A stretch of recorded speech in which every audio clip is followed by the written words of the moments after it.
In the first video, we worked with a repeating decimal that was in the tenths place. In the second video, we worked with a repeating decimal that was hundredths place. And then in the third video, we worked with a repeating digit that was in the hundredths place, but it was preceded by a non-repeating digit. Okay, so in this one, I want to work with one that has a whole number to begin with. So imagine we have, and you may be looking at this like, wait a minute, it's -2. It's a whole number and it's negative. That's a lot of new, ma'am. You're right, but stick with me. So we know that we can write this as, now this one I've done in classrooms with my children, and they tend to get a little bit confused because all of the digits are 1 and we have a whole number that's also a 1.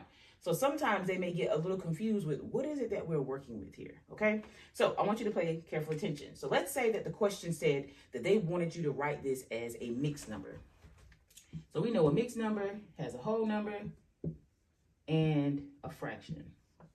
So this is what I would do, okay? This is what I would do. I already know what my whole number is. So then that way, I'm just going to work with the repeating decimal. So x is equal to this repeating decimal. And it's in what place? The tenths place. So I'm going to multiply both sides by 10. Okay? 1x times 10 is 10x's. And then here, I have this, when I multiply this times 10, I'm going to have, still got that repeating 1, right? So remember, we're going to do just like we did in our very first video, where I'm now going to subtract the repeating decimal. These are the same. Even though that 1 continues on into infinity, I'm subtracting the exact same thing. So what am I going to have left? I'm going to have 0 left. 10x's minus 1x is 9x. And 1 minus 0 is 1. When I divide both sides by 9, because I have 9 groups, and I only want 1, x is equal to 1/9.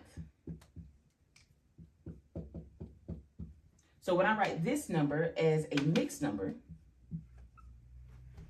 all I need to do is fill in my numerator and my denominator. What you think?